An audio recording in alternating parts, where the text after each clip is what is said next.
Even from an early age, we could tell that Logan was different from other children. He didn't babble, make eye contact, or acknowledge other people very often. So it wasn't particularly shocking when he was diagnosed with autism spectrum disorder. I've always known the world could be a cruel place to those who learn differently. So I made it my mission to educate myself and learn the best ways to help him reach his full potential. Within a few months, Logan was enrolled in various early intervention services: speech therapy, occupational therapy, sensory integration therapy, physical therapy, and a preschool program for children with disabilities. Our time became heavily scheduled to fit everything. But while it stressed me out, Logan seemed to thrive with his strict schedule and therapies. He started to make huge gains in every aspect of his life, except communication. It was hard not to get discouraged. What mother doesn't look forward to the day their child says, "Mama," for the first time? Amanda, his speech therapist, never gave up. She was constantly working on an alternative communication method in addition to speech, but none of it seemed to get through to him. It took 6 months of home speech therapy 3 times a week before Logan finally started to babble. It wasn't happening as fast as I would have liked, but it was progress. Over the next several months, the babbling became more common, and Logan started to imitate sounds. Amanda was certain that it wouldn't be long before he started repeating words. Looking back now, I wish she had been wrong. Logan had been in speech therapy for almost a year when he finally said his first words. Amanda and Logan were working in the living room, while I was in the kitchen when I heard the sweetest sound that I'd ever heard. Logan said his first word. 3. Shocked, I dropped the glass that I was filling in and went running into the living room. 2. Amazed, Amanda and I looked at each other, both of us tearing up from pure happiness. The two of us had grown quite close during the past year, and I knew she was relishing this moment every bit as much as I was. Just when I thought that it couldn't get any better, Logan walked over to Amanda and gave her a big hug, and made direct eye contact with her for a few seconds, neither of which were things he did regularly. 1. Thinking that he was done counting, we both started cheering while jumping, like we were out of shape adult cheerleaders. In all the noise that we were making, I almost didn't hear Logan when he sadly whispered, "Go." Amanda instantly collapsed. Concerned, I called out to her, asking if she was alright, but she didn't answer. She would never answer me again. 7 minutes. That's how long it took for the ambulance to get to the house after I called 911. And I spent that entire time desperately trying to follow the operator's CPR instructions. I'm still not sure if I did it correctly, but the paramedics made it sound like it wouldn't have made much of a difference. I held Logan and I sobbed while I watched them roll the stretcher from the house to the ambulance. The next few days went by in a haze. I know that I called the Lakewood Group, the company that she had worked for, and my husband Grant. The Lakewood Group must have called Amanda's family because her car was gone the next morning when I got up. Grant took a few days off to help me in any way that he could. He knew how close Amanda and I were and he wanted to help. He called Lakewood Group and he managed to get the funeral information for me. Since Logan had never been a fan of large groups of people, we agreed that Grant would stay home with Logan while I attended the funeral to say goodbye. It was at the funeral that I learned Amanda's death was caused by a ruptured brain aneurysm. Her family was surprisingly welcoming to me, especially her mother. It turned out that Amanda had frequently talked about Logan and his progress in therapy, and hearing that Amanda's last act was to help Logan speak seemed to bring some peace and comfort to her mother. Things returned to normal pretty quickly in our house after the funeral, but that's to be expected when you have a child who craves staying on a schedule. The Lakewood Group found a new therapist for Logan in a matter of days. I tried to explain to Logan why he wouldn't see Amanda anymore, but I wasn't sure how much he actually understood. Even in children with typically developed communication skills, death is a complex subject for an almost 4-year-old to grasp. Daniel, the new therapist, was great with Logan, but still, Logan hadn't spoken since his last session with Amanda. At first, I thought that he just needed some time to warm up with Daniel, but after a month with no further progress, I began to worry that he had been traumatized by the events of that day. I had spent so long awaiting to hear his voice, and I was terrified that I might never get to hear it again. I would find out later that I was right to be terrified. I was just terrified of the wrong thing. Saturday was Grant's birthday, and we had made plans to meet with his parents for dinner. Seeing as it was a beautiful day, I took Logan to the park while Grant stayed home to set up the new computer that I had given him. The park was a bit busier than usual, but we were lucky when we found an open swing.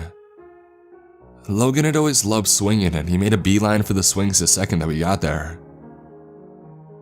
He had been on them for quite a while, and there weren't many other swings on the swing set. So when I noticed that some other children seemed to be waiting for a turn, I told Logan that it was time to get off. I had already begun to prepare for the meltdown that usually occurred when something like this happened, but it never came. Instead, Logan calmly walked over to the sandbox.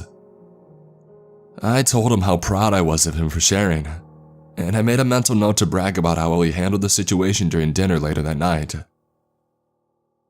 I was sitting on the bench closest to Logan, watching the children that had taken over the swing set. They were taking turns seeing how far they could launch themselves from the swing, marking where they landed with lines in the mulch. I remember playing games like that in my childhood, and for a moment, the fear that Logan might not get to experience that distracted me. I almost didn't hear him. 3, 2, 1, go. A boy that looked to be a couple of years older than Logan had just launched himself from the swing. I didn't know if it was intentional or an accident, but his body started to roll back while he flew through the air, as if he was attempting to do a backflip. I watched in horror, realizing that he wasn't going to be able to make it all the way back around before landing. Involuntarily, I closed my eyes as he hit the ground, but I didn't need to see it to know that he didn't land the flip. The sickening crunching chorus of high-pitched screams were enough to paint the picture. Maybe it was just a parental instinct that sent me running towards the swing set, despite my modest first aid skills. But once I got there, I quickly saw that there was nothing I could do to help him. He was face down, but his body was laying across the back of his head, chest up. It was as if he had been folded over at the neck. I couldn't move. I just stared at his lifeless body surrounded by screaming children.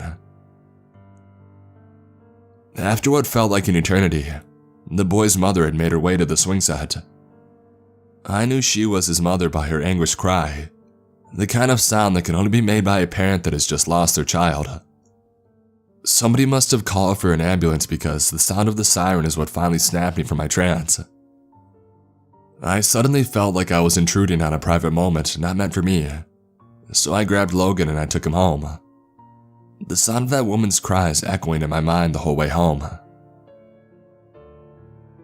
When we got home, I told Grant what had happened at the park. He comforted me the best that he could and asked if I wanted to stay home while he took Logan to meet up with his parents. I wish I had taken him up on his offer, but I didn't want to be alone replaying the afternoon's events in my head.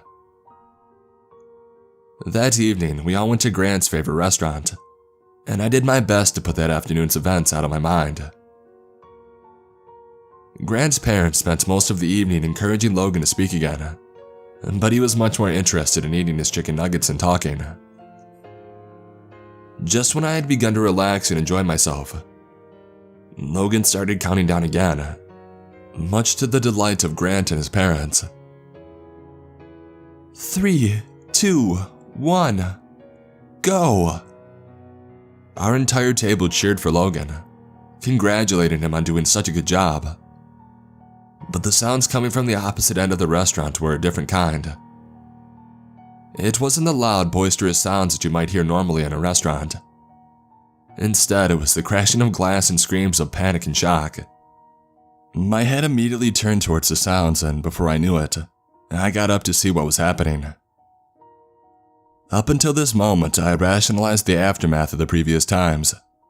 But I knew that if it happened again, I wouldn't be able to do that anymore. I was so wrapped up in my own thoughts that I didn't notice Grant had followed me until I heard the gasp when we made our way through the crowd. My mind seemed unable or unwilling to fully grasp what was happening.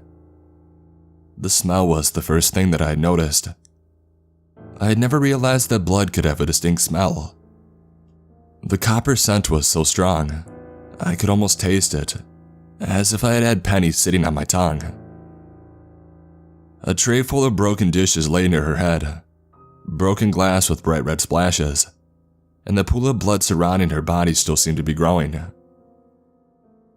Several people were around her covered in blood, trying to help. I recognized the CPR compressions one man was doing for my attempt to help Amanda, and another man was holding what appeared to be a red tablecloth against her throat.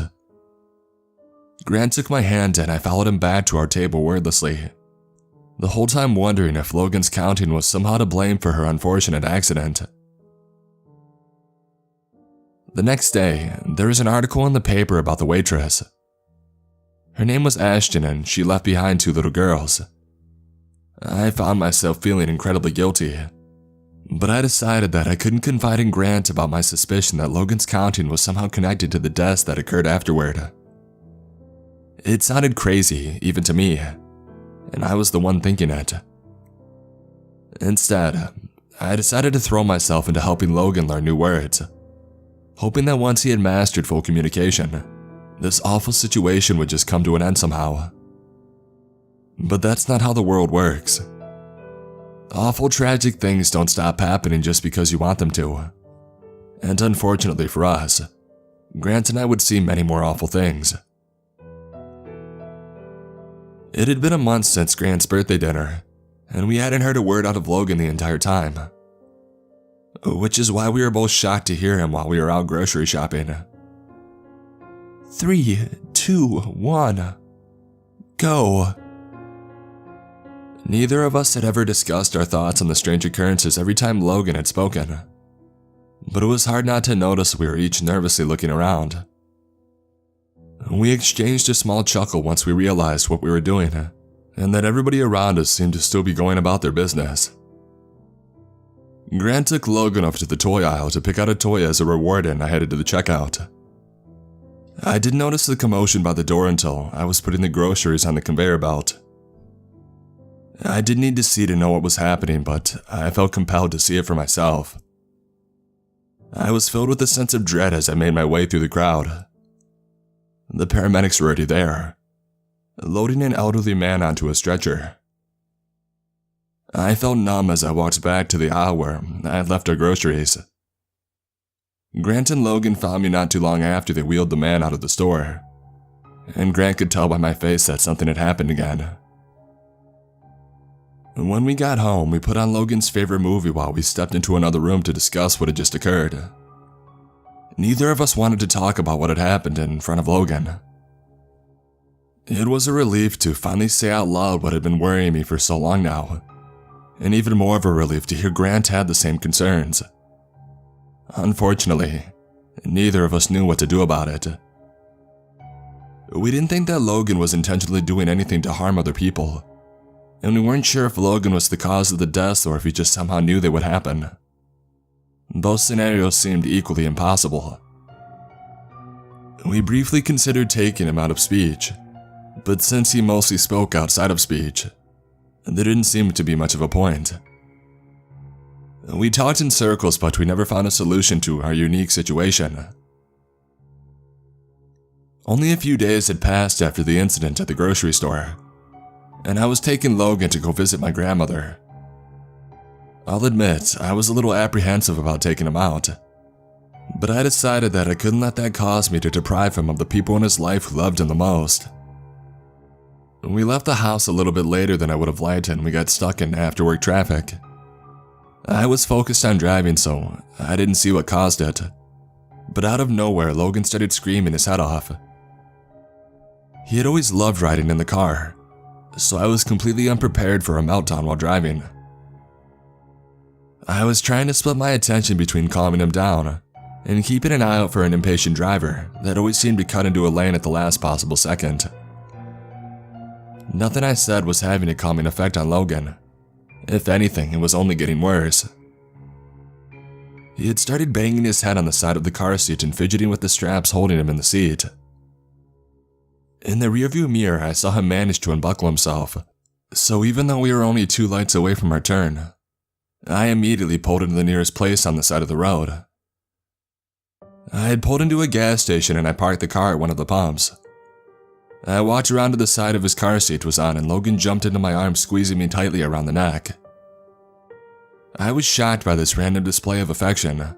Normally he hated to be touched, following a meltdown. I hugged him back, wondering what had him so out of sorts when he whispered in my ear, 3, 2, 1, go. The sound of screeching tires and crunching metal were deafening.